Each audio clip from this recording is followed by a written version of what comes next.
So good morning, dear all. It's a great pleasure for me to introduce our guest speaker today, Dr. Michaela Greiler. Michaela is a consultant, so she knows everything about code reviews and specifically about how data can be used to improve code reviews and software engineering processes in general.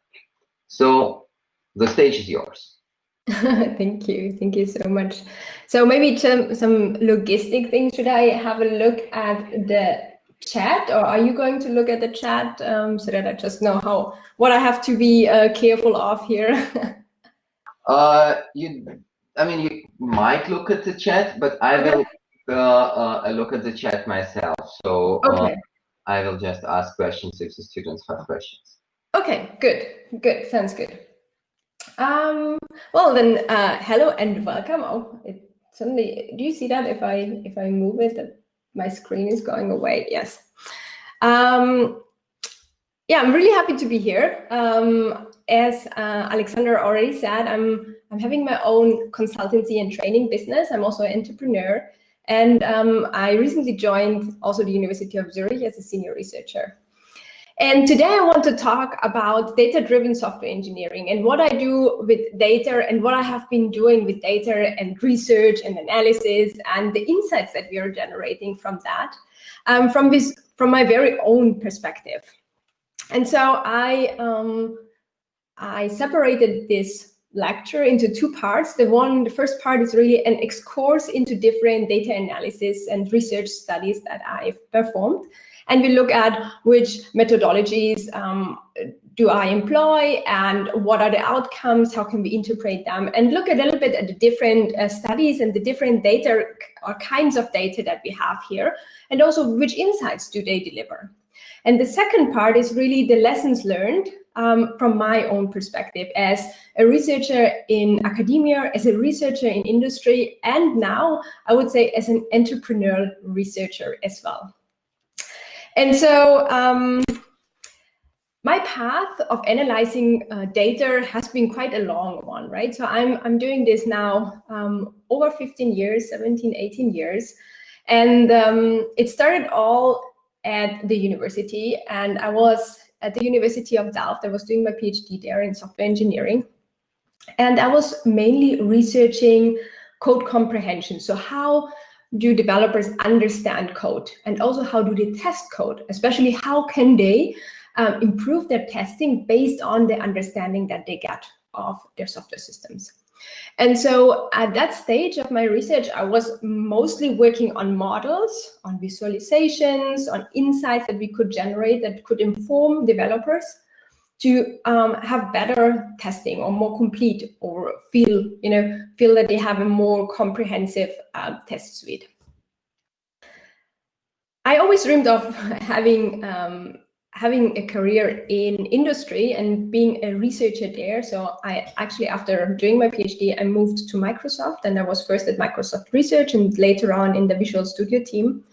And I was helping product teams with their test build, code review practices, and also processes and tools.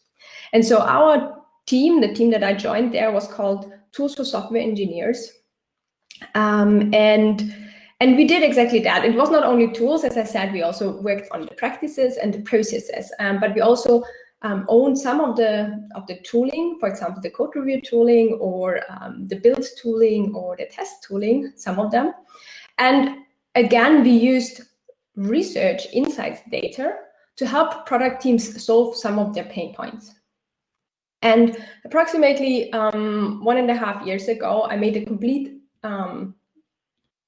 skip or switch actually from industry research to starting my own company. And this company, again, one of the things that fuels this company is research and data and insights that are created through research. And this research now, the focus is a little bit less of, helping product teams, specific product teams with their specific problems, into more, how can I create products that help engineers to do better code reviews, and they are inspired and driven by research findings. So when I look at this, I think, so over time, when I reflected on how my perception of research changed and my research approaches changed, and also what I do with the research findings and which findings do I value, then I see that it shifted a little bit from knowledge into action, right? So the question became more and more about what actions are the insights, or is this research enabling others to do? Which actions can they take? And so I think there's a little bit of a shift between, university to this entrepreneurial researcher idea, but it doesn't have to be. It's not exclusive. It doesn't mean that one or the other. But I definitely observed somehow that my perception more and more shifted into the way of how can actually actions be performed. And so to start the whole thing off, let's look a little bit at some of the research that I did, and I selected a few of them. And I want to look at different parts of those research studies, right? So first of all, what is the goal of the research? Then what are the research questions? What are the methodologies that are used, or what is the methodology of the study? Then how was it executed? I'm not going to emphasize this part too much, because I think today is more about really these research questions, the goals, and the outcome and interpretation, right? So this will be more the emphasis of what I'm going to show you today. And so one of the studies that I did during my PhD, for example, was about test smells. So test smells would be anti-pattern, things that we believe people shouldn't do, developers shouldn't do during testing, how they should write tests. And you can, for example, imagine that you have a test, and then it has like a test setup, so a method, a dedicated method that is executed for each test method in that class, right?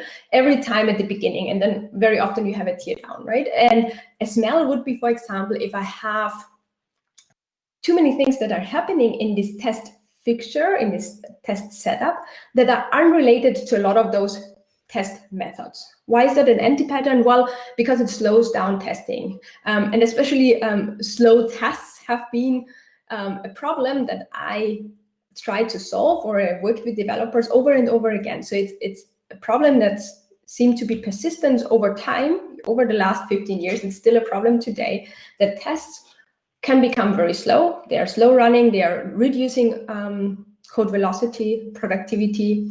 And so this would be, for example, a smell. And so in this study, what we did is, first of all, we devised a method, and that's more about the execution of how to detect test smells, right? So first of all, what are test smells? Then thinking about what are the ones that are important, and then how can we actually find them? And there was a tool that I built that was called Test Hound, and this analyzed the code statically and dynamically. It combined those two methods and found different test smells in the code. But now the question becomes, well, is that useful? And so there are several questions that we actually can ask about the tool, right? And in this paper, for example, what we looked at is the evolution. So we wanted to know, well, now we are finding those test smells, right? And we believe that those test smells are relevant because we have had an interpretation. For example, as I just explained, well, if you are executing a large setup method over and over again, even though it's not needed, well, this has a negative impact, right? So somehow we had like conclusive ideas why the test smells are bad, why they are anti-patterns. We could somehow find them, and now we wanted to understand a little bit what happens to them, what happens in projects over time, so the evolution of test smells. And so we devised a few research questions. One was, for example, do those test smells change over time? Do test smells, the density of them, right? So how many of them are actually present in the software system increase over time? Because we thought, well, legacy systems, right? This is somehow behind those questions. There are some hypotheses. We thought, well, if the system gets older, it gets legacy code, some of those smells will be more, will come up more in those software systems. And so these are some of the questions that we had. And so what we did, we designed a study to answer those questions. And what we did is we had like 5 open source case study systems. They're all Java-based systems. And for each of them, they were open source. That's also important. And hopefully I will talk about it a little bit later if I have enough time. But they were open source systems because at the university it was easier to actually access those open source systems. And we checked out each revision of the system, then performed this test smell analysis step. So the test hound, the tool, was run over the software revision, right? Revision means that it's more or less a snapshot in time. So at this point in November 2010, for example, this is how the software looked like, and so many smells were there, right? And then we checked out the next revision, and maybe it was like not November, it was December. And so we performed again the analysis and saw again how many test smells are there. Are some of them disappearing? Maybe there are more in one certain area, and so on, right? And then we performed a trend analysis for each of those test smells, and then we visualized those trends. And when we visualized them and looked at the data, there was a lot of manual investigation of the data as well. We tried to uncover real insights, right? So for example, when we saw, well, there's one particular class that has a lot of test smells, then this from a quantitative perspective, well, this is an insight, but it doesn't tell us much. So then we used really manual investigation to understand, well, what's actually happening here, right? Why are there so many test smells in this class? Can we find some patterns? Can we find some insights, some real insights that are actually helpful? And so here I'm going to show you some of the things that we did. So this is like the visualization, right? So here, one of the figures, and I always link the study. So if you want to get a little bit more details about it, please go there. Here, I mainly want to give you some ideas of how we use data and which analysis we did and which insights we get from this analysis, right? So it shouldn't be completely comprehensive of the study, and often I also maybe abstract some parts to make it better digestible. And so, for example, here we have like a visualization, and those different colors are the different kind of or types of test smells. And what you can see here is that each of the systems has quite a variety of different smells that are present in each of those systems. And so, well, this doesn't tell us much.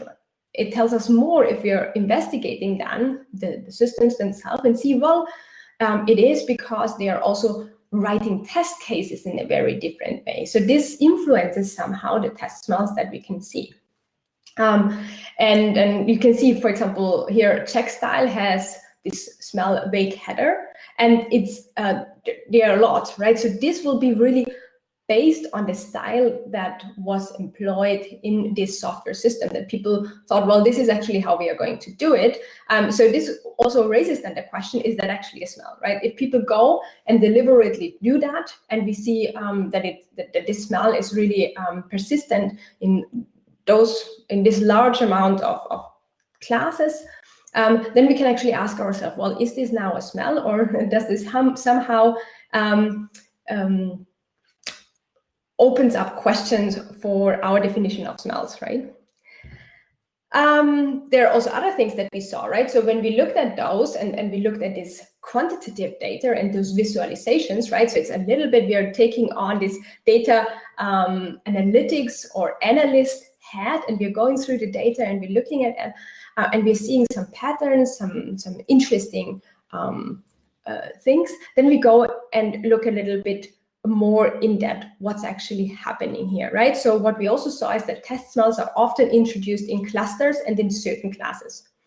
What we also saw, and this is something that we could really see from the data without doing a lot of investigation, right, from the data and the visualization, we saw that test smells seldomly got removed. And this is not completely true, that you can just see it by looking at the data. Well, you see, for example, that the number of test cases here, right, they increase, and this is the number of test smells. But if you then look a little bit closer and you follow the test smells that are here, you see that they are actually staying, right? And then sometimes there could be that there's maybe a different contributor, a bunch of new test smells are introduced, right? So when we really investigated the data and looked what happened here, we saw that, well, this person, for example, never contributed before, and now they're coming in and they're writing code in a different way, in their unique style, and maybe they have a lot of anti-patterns, right? And so they are suddenly introducing a lot of test smells over time. Why are test smells reduced? Are they removed, right? We can see that from the data again. We see, well, suddenly those test smells are gone, but we don't know why. And so again, this combination of having those data that we know where to look actually for, because otherwise you're in the blind, right? You don't know which classes to look. You don't know that the test smells are there, especially if you're thinking about how large the software systems are. And so now this data, this quantitative data, gives you some clues on, well, here the test smells actually disappeared, so you know where to look, and you have a manual investigation, and then you see, well, maybe the complete class was removed, right? Or other areas. I'm not going into the details of the study. I'm just trying to explain to you how this research process works, and where I think the important learnings are actually happening, right? So the learnings are somehow in the middle between those. We have those data visualizations. We have maybe, we also did correlations, for example, and this is something maybe that I want to show in the next slide. So when we had like this visualization, so we did some investigations, we saw something, some observations again, right? So for example, we saw that there were some classes that had an unproportional large number of test methods, right? They were huge. And so our hypothesis was that, well, if they have more test methods, they not only have more test smells, which then means that this is linear, but they have really a higher density of test smells as well. And so for this, for example, then we use correlations to confirm or reject our hypothesis. And in this case, it was true. We could see that if the tests, so if there in a class there were more test methods, we also had a higher density of test smells, and it was an indication for a little bit a deviated quality of the test class. Let's look at something completely else, right? So this was, we had data, we had different case study systems, we ran dynamic and static analysis on that, we had visualizations in that study, we then had manual investigations of what's actually happening here, we had some statistics happening, some correlations, right? So we wanted to see if there is actually a relationship between different attributes or characteristics of the software system. Another study that I did about testing was called Test Confessions. And in this study, it's a complete different kind of a study. It was a study where we wanted to understand the testing practices of a certain community. And here was the Eclipse community. So developers that are creating plugin-based systems. And so we again had a couple of research questions that we wanted to investigate. For example, which testing practices are common for testing plugin-based systems, right? Or do we see different testing practices for plugin-based systems to not plugin-based systems? Or do we see that the integration challenges, right? So versioning configuration that are higher with plugin-based systems than with monolithic systems, for example, are they tested, and how are they tested? And what are some of the main challenges that people experience that are doing plugin-based systems? And so for this study, what we did is we first started with the literature review, where we looked at over 200 resources about testing plugin systems. And these resources were not only academic papers, for example, which is very different from other studies that are doing, for example, an academic literature review. This was like gray literature as well. So it was blog posts, it was maybe in forums that people are exchanging. So it was really information that developers shared with other developers about how to do things, white papers. It was also about research, but there wasn't really a large research body that we could fall back to. And then based on this literature review, we saw that there's actually not a lot of information going on. People are not discussing this in particular. So we could actually think, well, maybe that's there is no different practice. But we wanted to understand a little bit more, and we didn't go into that with a hypothesis, but we wanted to really explore and see what's going on here. And to do so, what we did, we used grounded theory, and I will talk a little bit about grounded theory, what it is later on, but it's a research method that you use not to confirm or reject a theory that you have or a hypothesis that you have. You don't have a theory so far, but to generate one. So you don't know exactly what's going on here, right? So what are people doing? This is really a pressing question that we had, and we didn't have answers. We didn't have like a theory about it. And so we went into and had interviews with developers, with plugin developers that are developing plugin-based systems. And based on these interviews, we try to understand patterns, discover patterns, and discover new theory from that.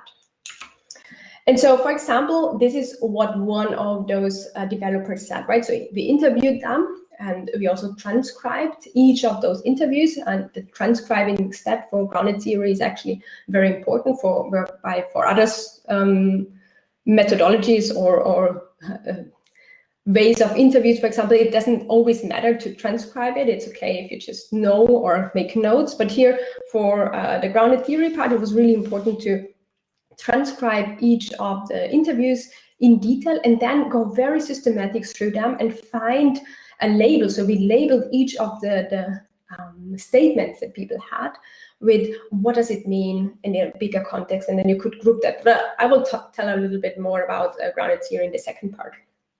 But so what this person said, it's like tester and developer, that's one person. From our view, it doesn't make sense to have a dedicated test team, which has no idea about what the software does and can only write some tests. So apparently this person describes that they don't have a separated test team. Developer and tester, that's one person, right?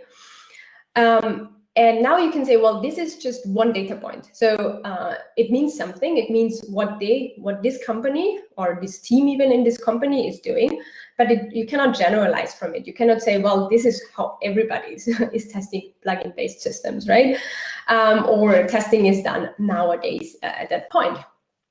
But again, if you have like interviews over and over again, and people express similar things or the same thing in similar words, right? Another person would maybe say, well, I'm responsible for testing and developing at the same time. And exactly this is what happened, right? So we had interviews, and this was a pattern that somehow emerged from this data. We saw over and over again, or heard people say that they don't have dedicated test teams. And so this somehow we categorized that. And later on, this became a theory that, well, in the plugin, in the Eclipse community, even more specific, right? A large majority of the people don't have separated test and development teams. And let's look at something else, right? So this was another person, and they said, well, try to get to a level that you write unit tests always whenever you can. At maximal, you use one integration or PDE. Well, this was a specific kind of tests for plugins for Eclipse, a PDE test to probe the code. Ultimately, unit tests are our best friends, and everything else is already difficult, right? So this is, again, one statement, and you cannot, there's not a lot of insight from one statement alone for the general population.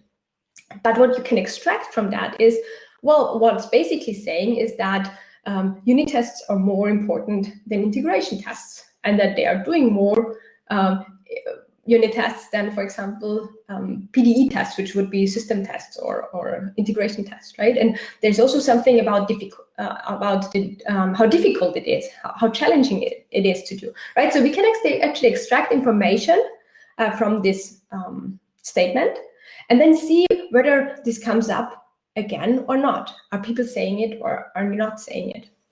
And so this is what we did. And this is what was, for example, this is a specific statement about it, but something that we found out is that a lot of people are really looking at unit tests, even though they are writing plugin systems, which is at that point was very surprising, right? We were thinking that integration tests and system tests will be more important for people than doing unit tests. But again, you see there's another level, and this has to do with how difficult, how easy it is, right? And if you look at, and this is something that's really interesting, now I'm coming back to maybe my entrepreneurial research hat, right? So I really try to have a lot of input from different developers and follow very closely the trends that's going on and what people think and how they talk about it. I'm not doing it right now in this very rigorous grounded theory style, but I still can see, for example, trends. And nowadays, integration tests and even system tests are definitely valued much, much higher than it was like 10 years ago. And this is also, has also to do that it's easier. The tooling has become also better to do some of the integration tests. And what I also see is that it depends on the systems that you're talking about, right? So for example, JavaScript is a very different, or the React community has a very different testing perspective or testing practices than other communities. Well, coming back to the study, so this was the theories, right? So we extract again the theories, and then based on these theories, we actually built a survey. And so with the survey allowed us to test our theories that we generated from these observations, from this exploration, on a larger population, right? So to see, well, are those insights that we had, like from, let's say, 15 people saying the same thing, right, out of 20, or 20 out of 30, something like this. Well, from this small population, can we actually see that a larger population would agree to those, or can we reject or confirm our hypothesis, right? And so for that, we designed then a survey that was really based on the theories and the outcomes of this first grounded theory study, and then we distributed that to a majority of the people from the One Eclipse, from One Eclipse conference that we have been to, right? And so what you see here, for example, this is the automation effort, right, about unit testing, integration testing, GUI testing, and system testing. And so from the interviews, there was a strong theory that unit testing is the most automated part and system testing the least automated part. We also had like theories about how much effort is spent on each of those. And both of these theories have actually been confirmed in the larger survey that we distributed to a larger amount of people, right? And so we can see here that unit testing actually is automated, or 50% of the people say unit testing is automated, completely, fully automated, right? And then there's another percentage that says, well, the main effort is actually on test automation. And only a few say, well, there's only manual unit testing. And the other way around, system testing, we see that it's not that automated and there is more manual work involved. So what we can see, or what I saw with this study, was that the insights that we generated were really relevant to the Eclipse community at that time, right? So compared, for example, to the insights that I generated with the test smells, which I found really fascinating, and I think it's really important, there weren't a lot of developers that were really grasping for this information. And I honestly can't say that I know of a person that changed their testing behavior. And this is not completely true. Now that I'm thinking about it, there were actually companies that even reached out and used the tool. So there was some adoption and people were interested in it, but I definitely saw a bigger pull for the research results that came out from this practice, or from this study, right, about plugin systems. And the interesting thing is that, again, there's actually no action happening, right? So the knowledge, there's knowledge that was generated, there were theories, and it somehow confirmed also what industry or people, developers and teams wanted to know, right? So there was some reflection happening as well. So they knew, well, this is what we are doing, and so now we can somehow compare it to what others are doing, and we can compare it to, you know, the state of the art, more or less, right? Even though we didn't have like a qualification, in it, or equality. We didn't say, well, this is actually good or this is bad. We just said, well, this is what is done. But still, even though we show this is what is done, this was very relevant for the Eclipse community and for the developers.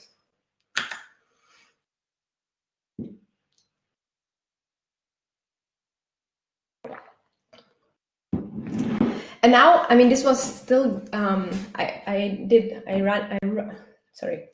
was still running this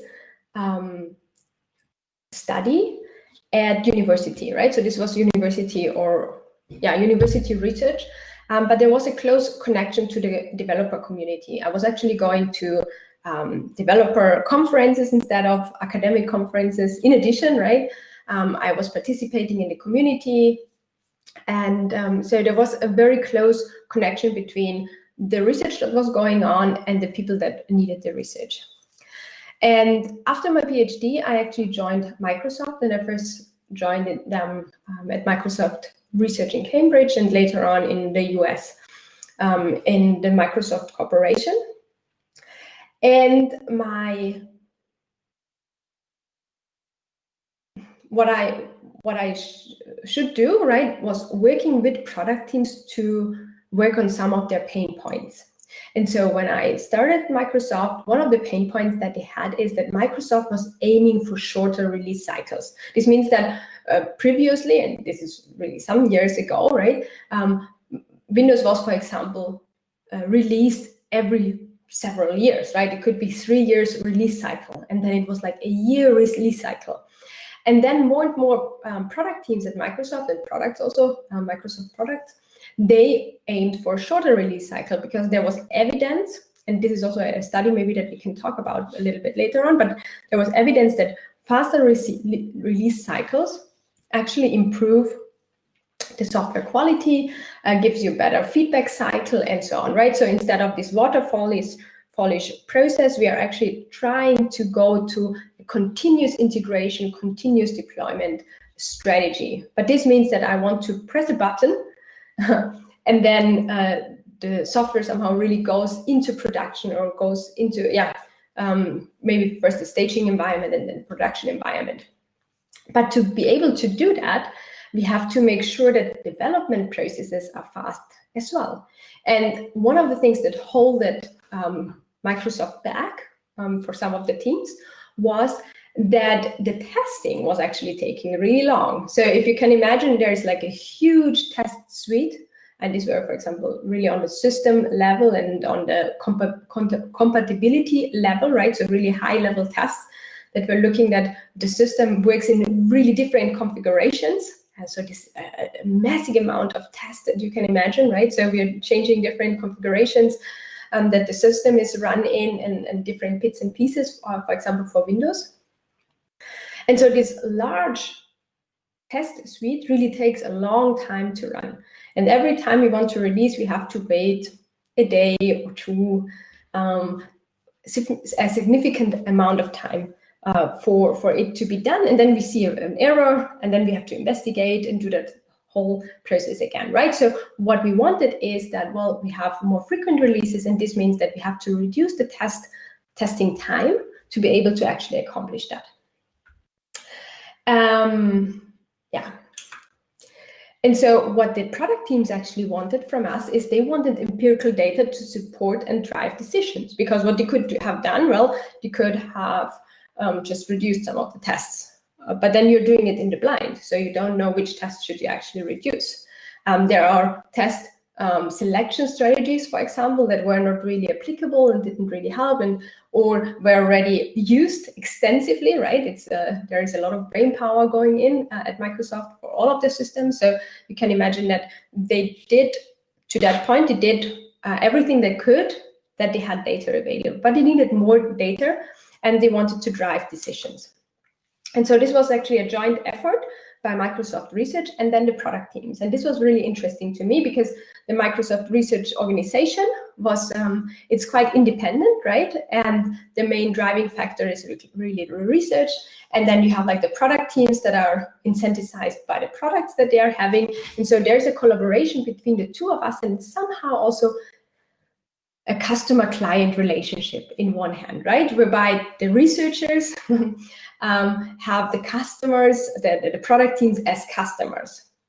What's also was interesting there is that this is the setup that I started with, but later on our team was actually integrated into a product teams, right? So there were some reorgs and they thought about, what can we do? And the reason was that we had a few techniques that we developed that found a large adoption. So people really needed those. And this was, for example, again, for build, right? So we were developing cloud build, which helped engineers to build their system longer, because those large software systems also took quite some time to be built, right? So to be compiled. And so with cloud build, what we did is we split up the build graph so that it can be built in parallel, and also that you could cache parts, right? So that you say, well, if that hasn't changed, this part could actually be used as well. And because of that, parts of the research, part of our research team was actually integrated in one of the product teams, because they wanted us to productize some of those research findings so that teams can not only use the data that we generate or the ideas, which is more or less what happens very often in when you have research and the product team separation, but that we really build the tools that are used by the engineers and have these ideas or have this research outcome productized. Well, coming back to this testing study, right? So a very similar problem. We want to speed up the development process. So if you looked at, for example, Microsoft, and this is actually the build graph, or the branching graph, I have to say it that way, of Windows, right? So we see that they have a very deep branching structure. So we really had to understand what's going on, how does this actually work, how are different code system integrating into each other. And here it's so important to really understand the context that you are in the context that you're doing your solutions, right? Because when I worked and we employed actually a very similar method for Office, we saw they have a very flat structure, right? So they have like a develop and they have a main branch. And so it goes really quickly from develop to main. And so there's also only one testing step. But here for Windows, you would have, for example, for each of those integration points, you would run this test suite again, right? So the problem is a very different problem again. So this is an illustration of the branching structure, and so Win main would be like everything should go into Win main. This is more like the production branch, right, or the main branch. And then we have like multiple other branches that are somehow integrating together. And whenever there is a stop, right, if there are some of the tests they're failing, they have to be investigated, and you have to actually work on them. And if this is like a higher up branch, it means that a lot of the other software development teams actually have to wait until you finish that work. So they cannot integrate anymore. So it really slows down the development process. So there were thousands of test suites and millions of test cases executed, and they were executed in different branches, different architectures, different languages, and so on. So you can see the multitude that we're actually dealing here. And the current process, when we looked at the system, was aiming for maximal protection, so that we are the surest about how good the confidence level, right? Because we never know, we can never prove with testing, for example, that something is bug-free, but we can increase our confidence level. So we wanted to have the biggest confidence level, but somehow now we wanted to trade it a little bit for a faster speed up. And so what we actually did, our goal was to reduce the number of test executions without sacrificing code quality, right? So even though we wanted to have a faster release and go into production more frequently, we wanted to make sure that the image of Windows and Microsoft still is very stable, and we are not decreasing our code quality. And so we looked a little bit, how can we do that? And we developed a dynamic self-adaptive optimization model. So what does this mean? And here comes the data again, right? So we used data, we used historic data, so past data, test events, builds, code integrations, all of that. And we analyzed them. And then we looked at how many of the tests are actually passing, how many of those are false alarms, how many of those are detecting code issues. And now to illustrate you a little bit the whole research process, the first thing is, well, we had several meetings with product teams and different people to really understand the problem and then understand what would be a desired solution, because also you can come up with many solutions, but many of those are actually not desired. So even to arrive to this one, right, the goal is to reduce the number of test execution without sacrificing code quality as the goal. Took quite some iterations and some back and forth with the product teams, and understanding also what you have to deal with, right? So if I'm going back again and I'm showing you this build graph, right? Oh, sorry. This integration graph, right? And this is a simplified illustration. You really have to get a lot of domain knowledge about how those teams work, how this organization works. And I mean, we're talking here about 10,000s of developers that are working together. It means that you have to understand how several companies work, right? If you're thinking about companies that have like 200 engineers, can you imagine how many different companies, even though there's obviously more cultural fit between those, but there are still differences, right? Anyway, so this was the first step. And then it was coming up with this idea that we are using the data. So we wanted to have a data-driven solution for that. So we used past test events, builds, code integration, and we analyzed those tests for false alarms. And the idea behind was, well, because we saw actually when we talked with the engineering teams and we saw what is slowing them down, how is that actually working, right? What happens? This is an important question. What happens if a test fails, right? And we saw, well, when a test fails, there's a manual investigation triggered, and then the person looks and finds out what.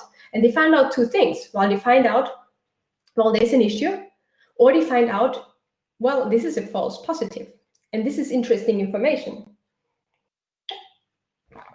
Because if you think about false positives, somehow you understand that this is not really helping us, right? So this is not increasing our code quality.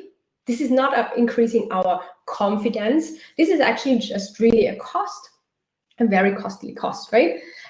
Whenever an issue, a test case finds an issue, a code issue, well, this is really valuable for us. This is where we actually get money, right, from our tests. This is the reason why we are running our test cases. And so what we thought about is, well, we could actually say, well, there are some probabilities involved in that, right? We have like the false positive rate. So how many of the tests are actually false positives? And then we have like the code issue. How many of the tests are actually finding issues, and how often are they doing it? And so what we wanted to do is we want to run more of those tests that are actually finding good stuff. Those are really important for us. And we don't want to write the ones that are not finding any things, even worse, the ones that are reporting false positives, because they are mostly costly. And yeah, I'm not going too much into the details of the execution. I said I'm not talking about the execution too much, but in the end, what we came up was with the cost model. So we had like the cost of running a test versus the value of the output, or the cost of not running the test, right?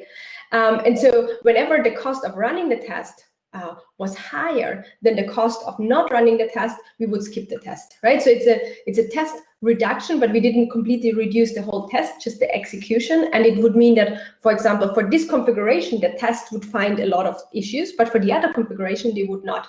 And so the model itself could train itself, learn from the data that it was analyzing or looking at from past executions, and then adopt with new events that are actually happening here, right? I'm going to skip a little bit here. And if you want to read it, there is a paper, I think, yeah, you probably get the slides, so you can look at the bit.ly that I had. Another important thing that we did with data here is that we evaluated our approach through past data as well, right? And so we were also able to make a case. And so this here is, I would say, maybe the first thing where I saw, well, we are now actually using money, right? So we associated not only like this are the percentage of test cases that we can reduce, right? Which is interesting. Like we could remove 40% of the test executions. We could reduce some of the tests, right? 40% of the test time. We could reduce the relative number of false alarms prevented, right? And so on. But what we also did, we associated to those numbers some figures, some monetary figures. And this was important to also give some ideas to people that have a different perspective on the data, and also give some monetary, a different perspective on the data, right? Even though the idea and the pain point of the product teams was not to save money, so this was not important, but really to be faster with the development. And so what we did is we could actually only run our analysis on parts of the data and then use the other past execution to actually show what happened, right? So we got some data that we analyzed to build our model and to build our simulation, and then we made decisions, and we could later on look if those decisions actually would have introduced the bug. So this helped then engineering teams to really make a very decision or data-driven decision on reducing the test cases, right? So let's see. So here we have again, we have informed decisions. So instead of the product teams going in and just reducing some random test cases, they know that those test cases are very likely to produce false positives, and they are very likely to not find any issues. And they have some sort of validation for it, even though it's not the reality, right? So this is a simulation. It looked at past executions, and even though we used information that, so we did not use any information that was not available at the time. We don't have a guarantee that if we run it again at a different time, that this is the same outcome. And so what actually happened is that product teams were doing or were using these insights, especially also the visualization, and that we could pinpoint them to different test cases and say, well, those are really bothersome ones, right? They are very, very, we call them flaky tests, right? They produce a lot of false positives. Maybe you can investigate here and there. And so they never, as far as I know, and publicly available, TIO, it was called TIO, this approach, was never deployed in production, but ideas from TIO were deployed all over the teams, right? So not only Windows did use the ideas behind TIO, but also Office, for example, used the ideas, and either people helped and used this visualization again, and now we are back at this very first with the test maps, right? So it's visualization, and it tells you where you should actually look with these millions of test executions or test cases, right? People were changing their systems, their processes also, based on the outcomes of this research. So let me see, I'm having a quick look at our timing. Maybe Alexandra can tell me when is a good time to make a break. We could do one right now. I think you said like 45 minutes. But right now, right? Usually 45, 15, 45, but you are in charge. So if you feel that it's a good time for a break now, let's take a break now. And okay. If you think you would like to tell something else, we can always postpone it. Yeah, let me have a look. I'm just thinking how long this will take. I think we could just I'm finishing this one, and then we make a break. I think that sounds good. So because then I have wrapped up more or less my data analysis and research retrospective, and then we can, in the next part, deep dive into some of my interpretation of that and some other perspective on the whole thing, right? Right. And so now we talked about testing actually a lot, but a lot of research that I did was actually about code reviews as well, right? And so one of the research that I did was about useful code review comments. And so again, this was at Microsoft. And so there was a strong motivation behind the research that we did. And the motivation was that, well, developers were spending a lot of time doing code reviews. So, and this is several years back, developers were spending actually 6 hours to do code reviews per week. And this definitely went up, way up, right? But 6 hours for, let's say, 40,000 engineers, this is significant effort, and this also is a significant cost for a company. And so the question becomes, is this actually valuable? Do code reviews improve our code quality? Are they useful for people? What can we learn? And so this is why there was actually, and still is, a lot of research going on at Microsoft. At that point, it was mainly driven by Christian Bird as well, but also by other people from the empirical software engineering team at Microsoft. And so I was part of that. And one of the studies that we did was what's actually useful about comments, right? What is useful feedback? Because if we know what's useful feedback, we can increase that.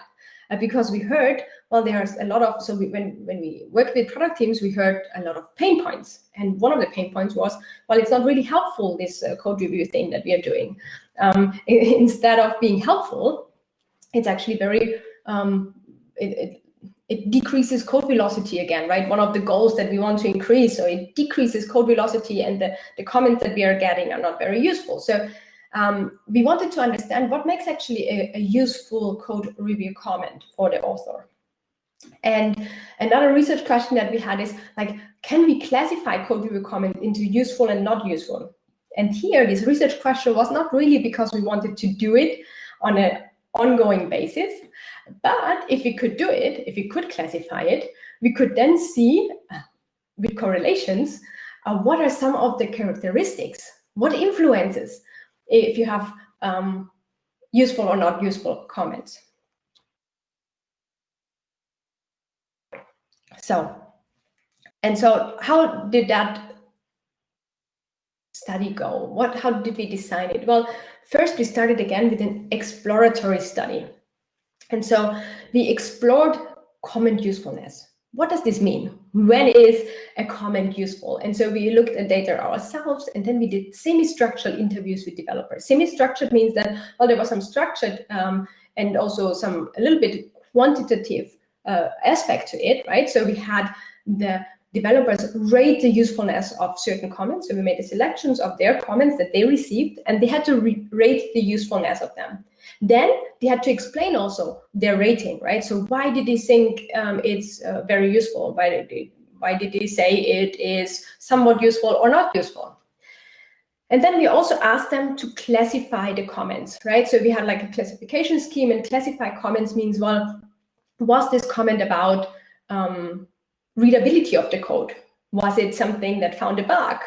Or was it about your solution approach? So we had like a already validated classification that was used already, and so people had to put their comments into those buckets. So this was the first step. So we really tried to understand what is comment usefulness, and from that we could actually derive already some insights into what should people do, right? Some best practices where we say, well, if people are talking about API, we see that's very valuable. Or if people are finding a real bug, that's really valuable. We also found out that, well, if people are talking about coding style, readability, or criticizing somebody else's spelling mistakes, this is somewhat useful. People think it is useful. Some people think it's not useful or only somewhat useful, right? So we see that this is actually something that's a little bit contagious. We also saw that there are some things, like if you tell me there is technical that I haven't introduced into that in this code review, then people find that as not useful. And so this somehow already was interesting because it could give us some guideline for how people should actually conduct code reviews and what should they address, what should they look at, right? Also from this classification of the comments, we could say, well, this bucket of comments, this is what you should look for, right? And maybe not so much about this, or phrase it in a different way, and so on. Once we had that, we created an automated classifier, as I said, to distinguish between useful and not useful comments, but not because we wanted to do that on an ongoing basis, but because we wanted to use that later on to understand a little bit more about the context of useful comments. And so what we did is we extracted some signals, right? So we looked at the useful comments and the not useful comments that we had already classified from the developers, and we tried to see some patterns. So when is that happening, right? And so one of the main patterns that was that we could see is that, well, if the code change somehow triggered some, or the comment triggered some code change, then it's very likely to be a useful comment. And so later on, we had like the selection of a classification approach, we implemented it, we trained and evaluated the classifier. It also means that we have to have an oracle, right? So from the classifications and this evaluation from the developers, this was not enough. So we had like around 150 comments that were classified by developers in this exploration phase. But in this phase, this was actually not enough to really train and test our classifier. So we had another 844 comments that were manually classified by us and then validated with developers. So again, we had developers help us assess whether or not the classification that we did actually makes sense, right? So, and we had them revalidate all of them, and there were only three different classifications. So it was very, very aligned with what the developer would have done as well. So this was a 3-stage study. And so the first one was really this exploratory study where we like found out the characteristics of useful comments. We rated the comments by interviewees. Then we built this classifier where there was a manual investigation and the comments were manually rated. And then this classifier, we could get some signals and determine their usefulness. And then we used this classifier to run over 1.5 million comments. And so now we have like this huge quantitative data set. And with that, we can actually do some statistical analysis. We can also build graphs and charts, like visualization, to really understand what's happening in the data. And we can also test some of our, not only, some of the hypotheses as well, right? So for example, very often what you hear, and there was also literature already on that, or research on that, right, from different angles, was that, well, if people are experienced with the code change, if they have experience either as reviewer or as code author, so if they have touched the code in some way before, they give a better code review feedback. And so the same, this is also something that we could see, right? So here you see if people haven't touched that file, haven't reviewed that file before, their usefulness density, so how many useful comments among all comments are there in this code review, is below 40%. But if they only touch it once, you see there's a huge spike in usefulness. And we could see this, as you can see, consistently among different projects that we analyzed. And we analyzed much more, or many more projects. We just visualized a few interesting ones. There were also other questions, like we had questions, do reviewers from the same team give more useful comments? This was a myth or a hypothesis or anecdotal wisdom that people had, right? Or do larger reviews, so reviews with higher number of files, get less useful comments? There was this idea that, well, if code reviews, there are a lot of things to look at, people are overwhelmed, maybe they don't have the time, many different reasons why, but there are less useful comments, right? And so we tested that. Is that actually true? Can we see that based on the analysis that we did? And so what's interesting with this study, I would say, is that very often we think, and now I have again this knowledge, action, and reflection, right?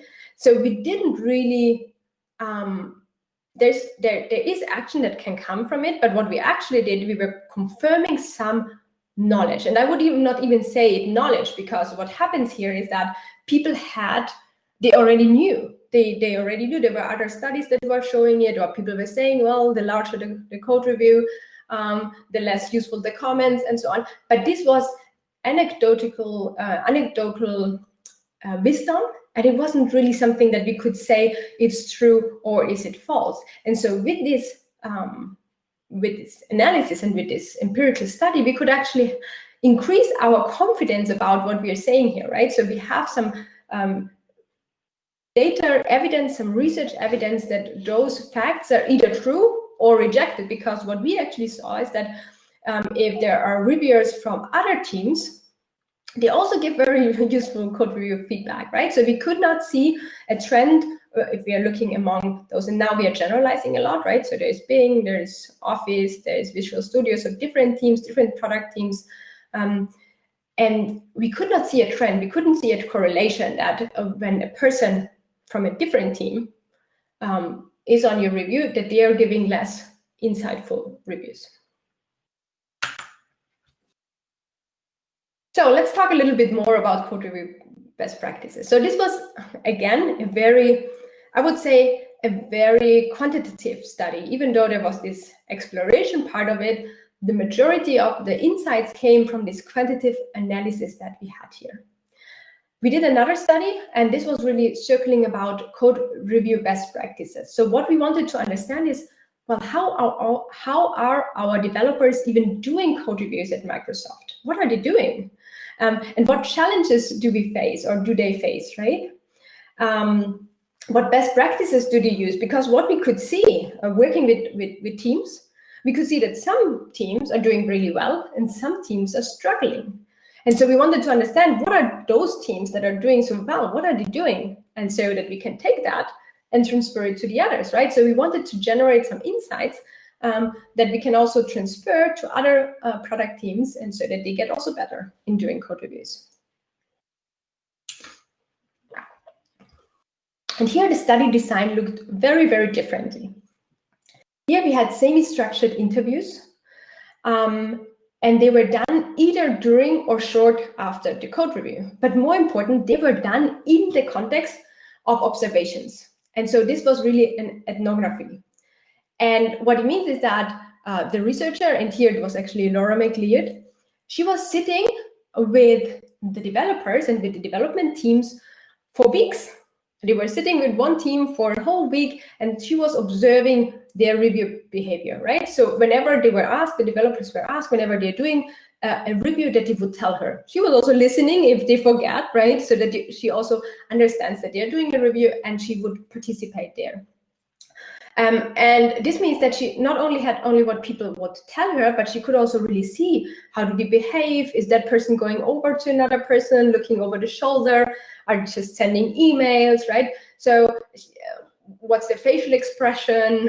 How are they communicating? Are there more people coming together? And it's not only information that you get past an event, but either she was really there, so she was there during the code review, or it was shortly after, and it was not only people were telling her something, she could actually see what's happening, right? So this was very interesting. Yeah, and based on this, we actually developed a survey that we then tested in a broader population again, right? So this ethnography is qualitative, and with a few people, a few teams. There were actually quite a few teams, but still it's not hundreds of teams that we looked at. And then the survey we did with almost 1,000 engineers, right? So this is then the quantitative data that helps us to understand what's actually going on. And so what was the outcome? Well, the outcome was really, what are the practices that are used or adopted by developers, and can others change and adopt their processes based on those insights? And again, I would say it's anecdotal wisdom versus insights supported by data, right? So if somebody comes over and says, well, for me, this works really well, then this is anecdotal evidence, right? So it's in one instance, and for that person in that context, very specific, it works very well. But it doesn't mean that you can actually replicate. And it's not a best practice. It's a best practice for that very particular circumstance. But now, if you have several teams, and obviously there's selection criteria for who you take out, who you're actually observing, how diverse should the team be, and all of that. So that went into the study design. And then you have even the survey that gives you more insights into whether or not what you found out in this exploration phase again holds true or not. And then it's much easier to say, well, this is actually a best practice, because we could show that it holds true for a bunch of developers. at Microsoft. And here we are coming back at Microsoft, right? So there's also a limitation to the generalizability. Doesn't mean that it's not holding true for others, but this study has been done in this very particular context. But I will talk about generalization a little bit more. I think now is a good time for break. And then I will tell you a little bit more about the second part, interpreting the results and what this also means, and yeah. So when would you like us to reconvene, Michaela? Well, you told me like 15 minutes. How long do we have time after that? We have until 45, right? Well, usually we have time till 10:30.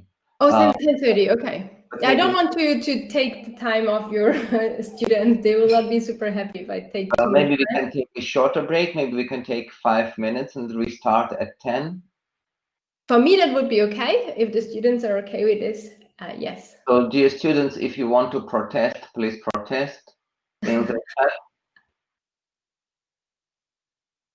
Okay, it seems that there is no protest going on. I'm going to pause the recording. Okay, sounds good. Time. So we are good to go. Yes. Okay. Well, just to recap, I showed you some of the studies of the research projects that I have done at different locations, right? The university, at Microsoft, and Microsoft Research, at the corporation as well. And what we saw are different research methods, data analysis. We have seen interviews, ethnographies, grounded theory. We have seen surveys. We have seen data mining techniques. There were observations, there were visualizations, simulations, correlations, predictions, and all of that served somehow different purposes. But I hope also what you have seen in my research is that very often there is a combination of different research methodologies in one. And I think this is very important. I will talk about this a little bit. But also, what I think is really, really important is that we have like this idea of how are we actually coming from the problem to conclusion, right? And so this is actually the PPDAC, the problem-solving cycle that's very often used for statistical investigations. But I think it's true for almost every investigation, right? So you have some problem, or the problem could also be a question that you have.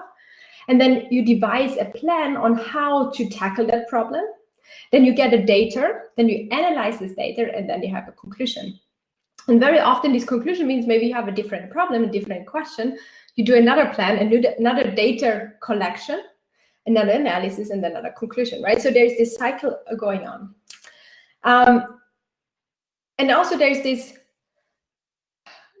field between, knowledge and then knowledge that can trigger action, because very seldomly the research per se triggers some action. But do we generate knowledge for the knowledge's sake, or do we generate knowledge that can be used to trigger some action, to do something with it, right? And I think what I have seen over time is that the more the knowledge itself is actually towards action, it means that you are closer in industry, closer to people that are developers that are doing the work, right? So you're closer to it's a different customer for the research. Maybe it's also about thinking who is the customer of your research, right? If you're doing fundamental research, maybe there can be a question that for answering that question, it's the question's sake, and then different research can build up on the answer of those questions. But if you're very close to industry, most of the time the research is only important or relevant or interesting if I can do something with it, right? So I have a problem and I'm somehow solving that problem, or I know something that now I can take action upon, right? For example, and the action could be, we found out that junior developers within the first half year, right, they're not giving so much useful code review feedback than people that are longer in a team or longer at the company. And so, well, it's maybe interesting to know, but actually, what do we do with it, right? So we could actually devise another strategy about this and say, well, we are training now these engineers at code reviews, or we give them a different onboarding experience, we give them some knowledge, some training, some education, and then we measure and see again whether or not we can actually increase that, right? So this would be some action, and that follows from the research and from the knowledge that we're getting from it.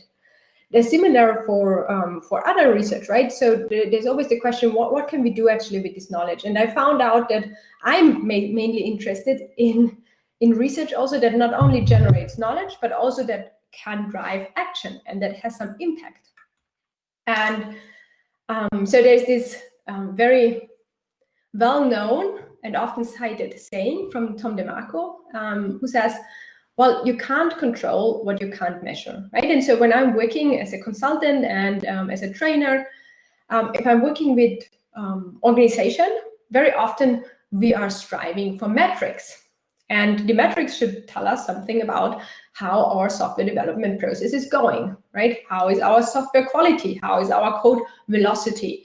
How is our testing going, right? So these are metrics, these are measurements that we want to have to control actually what's happening here, right? And so this is, for example, the one with the reviewer recommendation. I actually wanted to show you something else. Let me see, I think this is hidden. I wanted to show you this one. So code coverage, right? This is a metric I think that a lot of engineers are using. It's very often used, and the question is, what's its impact, right? So if we see, well, let's say how many tests or how much code is actually covered by the tests, and then people say, well, we want to have 70% code coverage, 80% code coverage, 100% code coverage. Or we don't care about code coverage. I think it's one of those metrics that are highly debatable, especially also for the impact. What does this even mean? Similar for code quality, right? Let's say code quality, we measure code quality by the number of bugs, right? And so the best measurement in the reverse order, right? The best measurement would be to somehow calculate or measure the bugs based per the person that is introducing the bugs, right? So we can see Carl is the one that introduces 7 bugs, and Lisa is a little bit better with 5, and then Rob with 2, and so on, right? And Danny with 1. And so this would be one measurement of code quality, but it's a very dangerous measure, right? Because I can guarantee you that something like this will happen if you start measuring code quality by the number of bugs per person. Then somehow people will try to have the same amount of bugs among all of those developers, or maybe nobody will have any bugs anymore, right? So whenever we are measuring something, we are not always controlling, but we are also changing. We are changing what's happening. And this has to do with a lot of things, right? So in fact, if you're thinking about code quality, right, this is anecdotal data again, right? So we can differentiate between good quality code and bad quality code actually during code reviews, right? But in fact, whenever we are measuring something, we have to understand that design and programming are human activities. So we have here a socio-technical system. And this means that whenever I'm doing something, I have also maybe unintended side effects.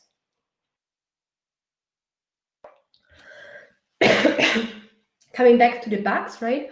And the same for code reviews, right? So I'm working in the code review space, and a lot of the organizations that I'm working with, they want to have some metrics, and you can develop metrics, but you have to be very careful with it. For example, if you're thinking about the turnaround time, and I will come to that a little bit later for code reviews, and you start measuring that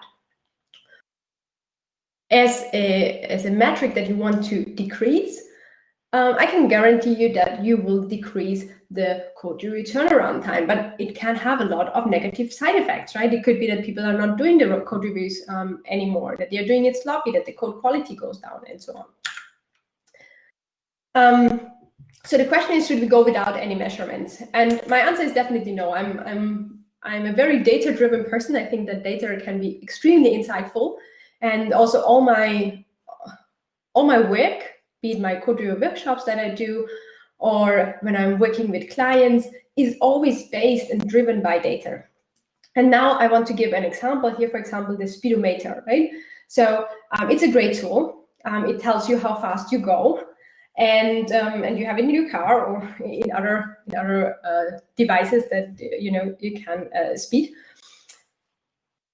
But in fact, it doesn't prevent any accidents, right? So the speedometer itself and going a certain speed, at 30 miles per hour or something, doesn't mean that you're not going to have an accident. You can also have an accident with 5 miles per hour or with 100 miles per hour.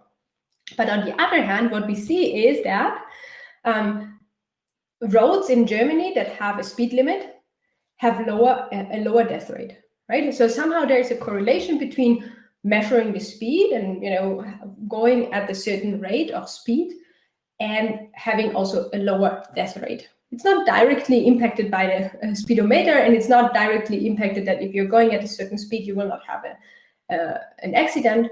And also there are confounding factors, right? So if you think a little bit more about, well, the speed limits, right? In Germany, I don't know if you're aware, but there are some streets that don't have any speed limits, right? And they have really fast cars, so they can go really fast. And so what this statistic says is just that, well, on roads that we have a speed limit, we have also a lower death rate.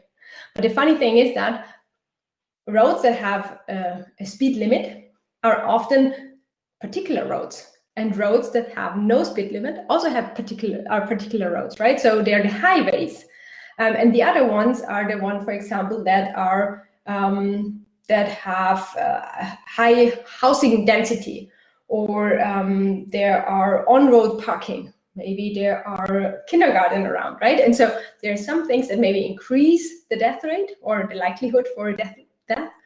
And there are other things that might decrease the death rate, and it maybe doesn't even have to do something with the speed. Well, so the question is, what can we do to make our analysis and our measurements more valid? And I really like this saying, this statement from George Box. It says, all models are wrong, but some are useful. And I really try to always remember that, because this is the reality. This is what we have to deal with, right? So whenever, for example, about code comprehension, the topic that I actually investigated during university, if I would have the complete code, right? So the model would really be the whole code system, then it's not an abstraction and it's not helpful anymore.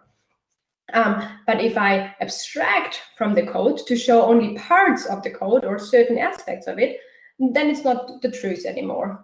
It has some limitation, maybe some simplification and so on, right? It's a model and it's wrong, but maybe, hopefully, it's useful. Hopefully people can take this model and suddenly start an investigation and find out something. The same what we had with other studies and data and analysis, and then we had visualizations and so on, right? Or predictions. They are not right or wrong. They can be useful or not useful. The same for visualizations, right? You see something and maybe you go and investigate and you find something useful here. And similar with all the research methods that we had. And I showed you quite a few. All of them are inherently flawed, right? So whatever we have, we cannot completely generalize. So we cannot say, well, and I was talking about this when we had like this really small observation, like there's one person telling you something. Well, then it's true for that one person, and you cannot say it's true for the other person. Now you have 5 people, and again, what can you infer from those 5 people? How can you generalize from these 5 people? Or then we had like 1,000 developers at Microsoft. Can we take those findings and apply it to a company, a different company via VMware, right? And so there are always limitations in how you can actually generalize your research findings. The precision also, how precise are the measurements and the behaviors that have been studied? How truly are they reflecting what's actually there, right? Realism. And so we want to maximize all 3, but somehow we cannot. And so this is why I really think mixed method research is extremely important. And so it means that you are taking different kinds of research method and putting them together to increase your understanding, increase also the generalizability, the realism, and the precision of your study. But for me, most important, the usefulness, right? And so very often we have like quantitative research, which gives you an idea of the overall phenomena. And then we have qualitative research, which tells you a little bit about the phenomena in the small, right? So it's more for investigations or exploring, really deeply understanding what's going on. And there's not like this is first and the other is second, in my opinion, but they're informing each other, right? So you need one or the other at different stages of your research and your investigation. There are some books, if you want to look at them. I want to talk a little bit about the grounded theory, but I really want to tell you everything that I have prepared today. So well, grounded theory, I was talking about this a little bit, and the grounded theory is a systematic approach to discover a theory from data. And here it says qualitative data, but I don't think that this is always true, right? So it depends how you define this. But very often it's from interviews. That's why we call it qualitative data, right? It's from interviews, it's from observation, but it can also be from literature. And I also think that quantitative data can also inform your theory. But in general, what you have is you have like this data collection process, then you have coding, and I will talk a little bit about what is coding. Then you have theoretical sampling, then you have data collection and coding again, right? And so what I meant with quantitative data can be one of those qualitative data samples that you're actually having in your theory as well. And so how does this work? Well, we have like codes, then we have concepts, categories, and theories. And if you think back about this person that was talking about unit tests, and that they have mainly unit tests, or the unit tests are automated, so codes could be unit tests and automation. The concept could be something else that you're grouping together, you say, and then in the end, the theory derives that you have unit tests are mainly automated, or the theory could be even more, right? You could have like concept for like some unit tests, and then you have integration tests, and the degree of the automation, and you could say the theory is that unit tests are more often automated or more automated than integration tests, right? This would be the theory that you are deducting from this part, right? And so this is also the deductive versus an inductive perspective, right? A deductive approach is concerned with developing a hypothesis or hypotheses based on existing theory, and then designing a research strategy to test the hypothesis. And if you have inductive, right, it would mean that you start with an observation, and that thus the theory emerged toward the end of the research as a result of careful examination of patterns and observation, right?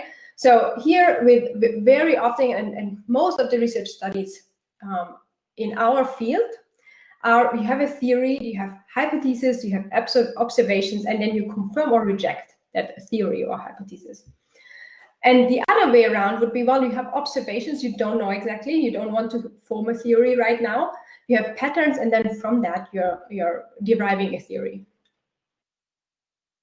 Well, this was a little bit about research method, and something else that's really important, I think, that I would like to talk about, because I see that in practice, it's one of the things that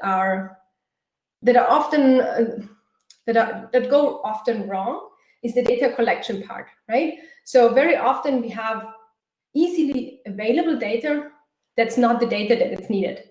And also, sadly, sometimes it's misused, right? So, well, this is what I have available, so I'm analyzing what I have, instead of saying, well, what do we actually need? And then doing some efforts to get that data. It could also mean that you have to find proxy measures, like that are not code quality, for example. We have proxy measures that tell us something about our code quality. Yeah.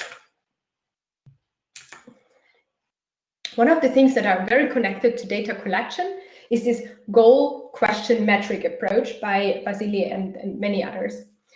And the idea is that, well, you have a goal. This is on a conceptual level, right? So what you want actually to have, and this could be products or processes or resources. And then you derive questions, and this is the operational level, that are shedding light on that goal. And then based on these questions, you're deriving metrics. This is the quantitative level. So data points that help you to provide quantitative answers to those different questions. And so the idea behind goal question metric is that, or why I like it so much, is that very often people have data around and then they say, well, what can we generate with this data, right? Or they have a metric and then they misuse the metric without really having a goal. And so this is a more structured approach, and I think also it's a more goal-oriented approach, right? So for example, if you would say, and there's a really nice book out there that I highly recommend, it's called Investigating Software Productivity, and it's Tom Zimmerman, for example, is one of the editors, and Caitlin Spadowski, and has a bunch of really well-known researchers and really wonderful, very accessible essays. I would call them essays a little bit about their research on software productivity. And maybe I don't know if I said the correct title. Maybe Alexandra can put it somewhere in the notes or send you the link there. This is actually open access, so you can read it. It's a Springer book. And here, this problem is also coming up over and over again, right? That you want, for example, to say, well, how productive are our engineers? And you want to measure that, but you don't really have a goal, right? But if you're thinking about your research more from a goal-oriented perspective, you can have concrete questions and concrete metrics that inform the questions and therefore inform the goal. And that's very different.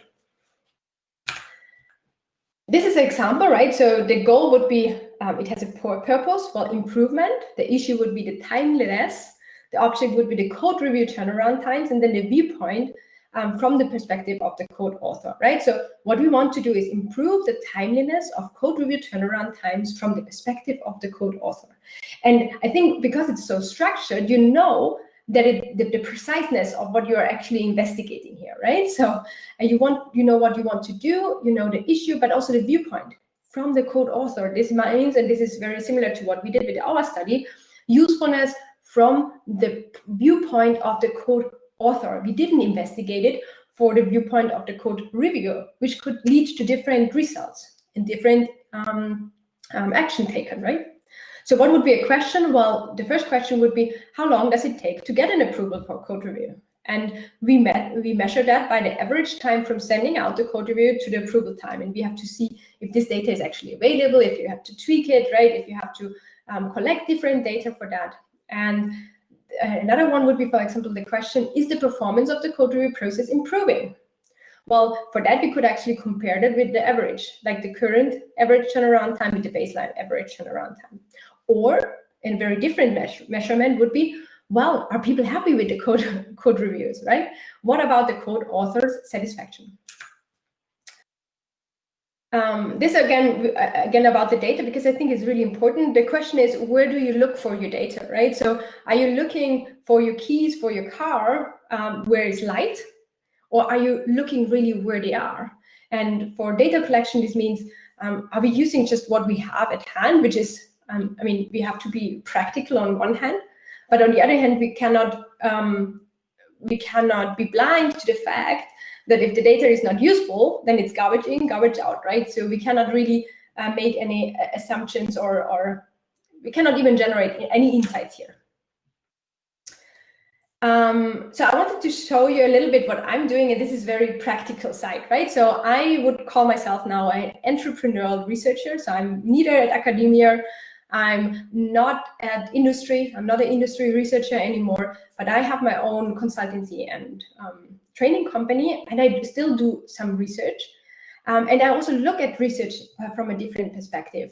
And I also hinted a little bit during, for example, the talk about grounded theory. First, I was doing grounded theory in this very rigorous way, and this is real research. Right now, I'm not doing it in that way, but I really try to stay in contact with my users of the research, right? So this would be, for example, I do a podcast, and this means that I'm interviewing people from different fields and from that have different perspective, and I'm getting data, and this is really, really important for me. I'm also writing, maybe I can show a little bit later about this, but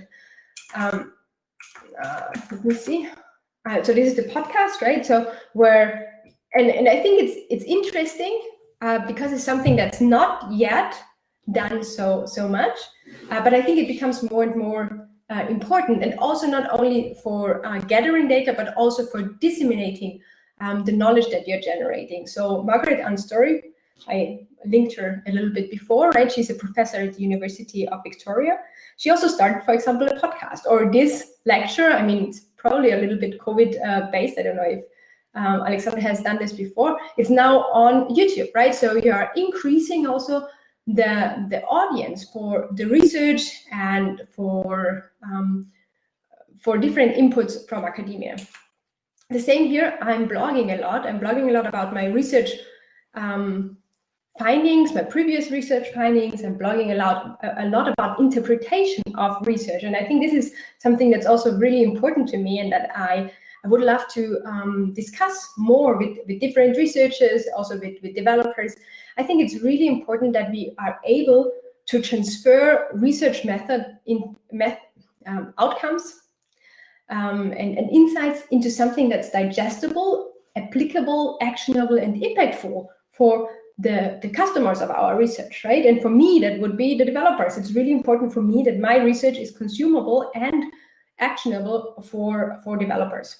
And the blog, for example, helps me with that, because I'm talking about it, and I try to talk about my research in a way that also reaches developers and that they are writing back. And I mean, as an example, I have my blog here, but I also have a newsletter, and somehow from the interaction perspective, the newsletter is even a little bit better. It grew a little bit better over the last year, that I'm getting actually a lot of feedback back, or that I'm also putting out some ideas, and I'm getting some feedback back from developers and from people.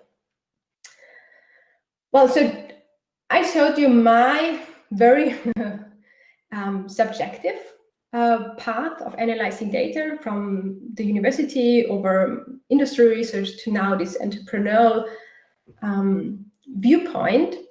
And I talked about knowledge and action, but there's also preciseness and usefulness. And I struggled with this really a lot when I came out of the university, even when I came out of Microsoft, right? So there was this gradual change from, as a university researcher, I really strived for extreme preciseness. At Microsoft, somehow I was shaken. Product teams didn't need this extreme preciseness. They needed something that they could understand. They needed something that they could apply. And now as an entrepreneur, it's really all about usefulness. How are our things useful? And this means that sometimes you're abstracting. I abstracted a couple of things here for this lecture. And I'm abstracting, interpreting, and giving a whole package from research now, which I think this is somehow the place where I see myself. And I'm giving some examples here, and this is a very simple example. It's much wider and much broader and much bigger, the whole question about preciseness and usefulness, and much more a gray area. But for example, the research question, right? These are the original research questions from my paper. And it says, like, just look at RQ1, right? What are the characteristics of code review comments that are perceived as useful by change authors, right? Or the second one was, what methods and features are needed to automatically classify review comments into usefulness and not usefulness? And in general, it's not only true for my paper, but for every paper, or for most papers, they're quite hard to read. They're very verbose from the words. On the other hand, they're very or verbose is a little bit the wrong word. There are a lot of very general terms, but on the other hand, people have to fit them into these 10 pages. So they're also reducing a lot of ambiguity, but also a lot of information and context. But in the end, what we could also say it is, instead of this really large research question one, we could say, what makes code review comments useful, right? Or how can we classify code review comments into useful or not useful comments? When do we get more useful code review comments? The problem here is that they are not precise. And for research questions per se, they are not really useful, because you want to be precise. Otherwise, you cannot measure it, and the same for the hypothesis, right? You want to be very precise. But if you want to tell somebody your idea, or you want people to apply it, I think we have to go a step back, and this is something that I have been trying to do over the last 3 years, and it's not that easy. It definitely takes a lot of thinking, a lot of reflection, and it's a balancing act, right? Where you say, well, what can I now abstract from this research and make it more useful for the people that are reading or hearing these things. And part of that is not only taking what's there and abstracting, but also working with the unknown, right? So for example, if you think about code review research, there's tons of information available. There are many studies by really excellent researchers. Alberto Pacelli, for example, is doing really wonderful research about code review practices, and many others. But there's also so many things that we don't know. And I think the worst part is if researchers and people that are very knowledgeable in this area say, I don't know. And I was definitely that person, right? I would do my research, and only what was evident from the research, I would say, well, maybe this is true. And there are all the threats to validity, why we are not sure about it, and so on. But I was very afraid of the unknown. And I think this is very harmful. I think that especially people that are working in this field, experts that are in this field, should sometimes trust and value their own experience and insights, right? We have to be very clear and say, well, this is not scientific evidence, but based on what we have seen and what I have experienced, this is, for example, my anecdotal data, or this is my wisdom, or this is what I would do. And this is something that I've been working quite a bit, and I think I'm getting better at it, and I really see a lot of value in it. And there's definitely some tension between research and this part of, working with the unknown, and also being confident and saying, well, right now, this is my best hypothesis, this is my best guess that I can give, and this is what I would do. And yeah, I think it's very, very powerful, especially in the context of research, right? Without that, I don't know. If there are a lot of people that really don't have a lot of data or evidence or even experience and say, this is how you should do it, I'm not a big fan of that. But if you have data, if you have a lot of expertise there, then thinking about what happens to the unknown and trying to fill in those blanks, I think is very, very important. And also being very aware that what are the things that we know and what are the things that we are filling in right now, being very, very clear about that. Which brings me back to all models are wrong, and I'm not going to read that because I'm going over time, but you will get this slide, and I think it somehow connects to my point that I wanted to make. Yeah, maybe my last one is, want to come back to Tom DeMarco, and this is many years after he said this, we cannot control what we can't measure. And he says, well, in my reflective mode, I'm wondering was the advice correct at the time? Is it still relevant? And do I still believe that metrics are a must for any successful development effort? And my answers are no, no, and no. He also says, to my mind, the question that's much more important than how to control a software project is why on earth are we doing so many projects that deliver so marginal value? And I really like this this reflection of him. And if you look at the whole reflection, it's not that he says metrics are not important. Metrics are important.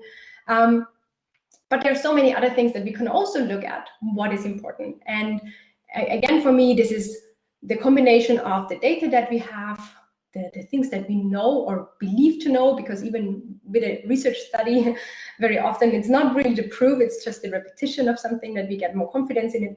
And then we have the things on the unknown that we have to also pay a lot of respect and a lot of attention to. So this brings me to the end. I didn't go too much over. I tried to be respectful of your time.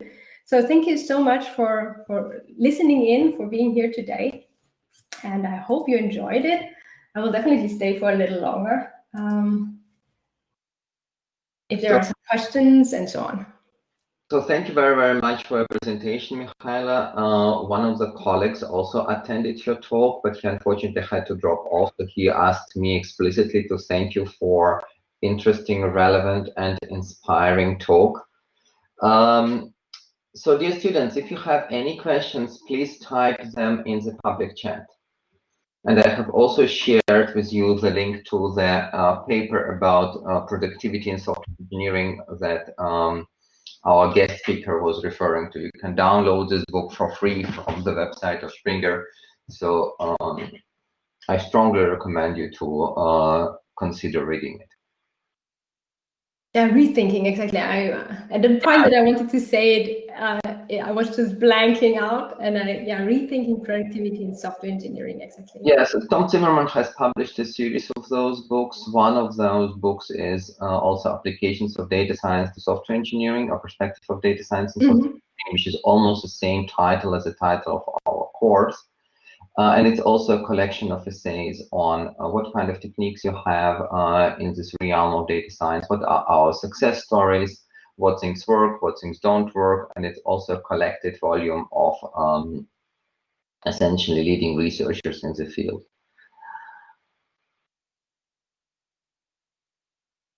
So if there are no further questions, I would like to thank our guest speaker. Thank you very, very much, Michaela. Thank you very much for both the technical part of your talk and also for providing this interesting perspective on different kinds of research, academic research, industrial research, and entrepreneurial research, and also different perspectives which are accompanying each one of those roles. As a purely academic researcher, I find your coverage of the other two types very illuminating and very interesting to know how those things work, because that's of course how you, like, it's your life, right? It's your own experience. It's really interesting to hear. With respect to the course, I have to say that it's the last lecture of this course. And the same way as all other lectures, this recording is going to be posted on YouTube for the benefit of those who could not attend, and also for the benefit of a broader audience. As Michaela was saying, it's a much broader audience now than only the students who are registered. And of course, I guess if you have questions for Michaela, you can contact her. And if you don't know how to contact her, you can always contact me, and I will just forward your questions.